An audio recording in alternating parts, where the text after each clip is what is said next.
নমস্কাৰ আসসালামু আলাইকুম মৰমৰ ছাত্ৰ ছাত্ৰীসকল আজি আলোচনা কৰিম চাকৰিৰ বাবে আবেদন পত্ৰ অৰ্থাৎ চাকৰি এটা আবেদন কৰিবৰ কাৰণে কেনেকৈ এপ্লিকেশন কৰিব লাগিব বা আবেদন কৰিব লাগিব ইয়াৰ এটা বিশেষ নমুনা মই আজি দেখুৱাই দিম এইটো নমুনা ব্যৱহাৰ কৰি তোমালোকে চাকৰিৰ বাবে এখন আবেদন পত্ৰ ধুনীয়াকৈ হলহলীয়াকৈ লিখিব পাৰিবা তো মই মোৰ নমুনাখন এবাৰ পঢ়ি শুনাই দিছো প্ৰতি মাননীয় আপোনাৰ অধীনস্থ বা অধীনত বা কাৰ্যালয়ত খালি হোৱা নিম্ন বৰ্গৰ পদ কেইটামানৰ বাবে প্ৰাৰ্থীৰ পৰা আবেদন বিচাৰি বাতৰি কাকতত দিয়া বিজ্ঞাপনৰ মৰ্মে এজন প্ৰাৰ্থী হিচাপে মই আবেদন কৰা হ'ল বা আবেদন কৰিলো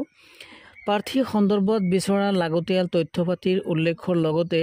যোগ্যতাৰ প্ৰমাণপত্ৰৰ যথাৰীতি প্ৰত্যায়িত ফটোষ্টেট কপিসমূহ ইয়াৰ লগতে দাখিল কৰা হৈছে বা দাখিল কৰিলো বা দাখিল কৰা হ'ল প্ৰকাশ থাকে যে আমি এজন শিক্ষিত নিবনুৱা যুৱক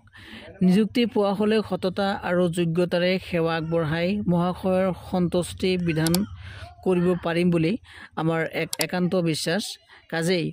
সকলো ফালৰ পৰা বিচাৰ বিবেচনা কৰি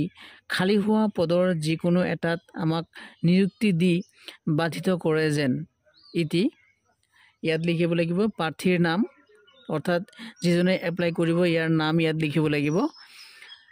সৰি ইয়াত ক'বলৈ পাহৰি গৈছো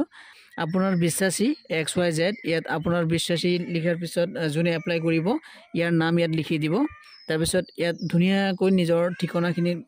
একদম সম্পূৰ্ণভাৱে লিখি দিব প্ৰাৰ্থীৰ নাম ঠিকনা গাঁও মৌজা থানা ডাকঘৰ দেউতাৰ নাম লিখিব প্ৰাৰ্থীৰ বয়স লিখিব শিক্ষাগত অৰ্হতা অৰ্থাৎ কোৱালিফিকেশন লিখি দিব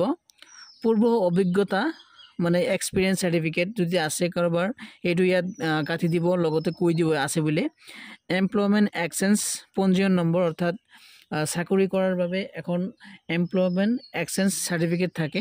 এইটো এমপ্লয়মেন্ট এক্সচেঞ্জ অফিচৰ পৰা দিয়া হয় সেইটো ইয়াত উল্লেখ কৰিব লাগিব যদি এতিয়ালৈ এক্সচেঞ্জ অফিচৰ পৰা এমপ্লয়মেন্ট সাৰ্টিফিকেট উলাব পৰা নাই তেন্তে কমেন্ট বক্সত লিখিলে মই ইয়াৰ বাবে যথেষ্ট পৰিমাণে সহায় কৰি দিম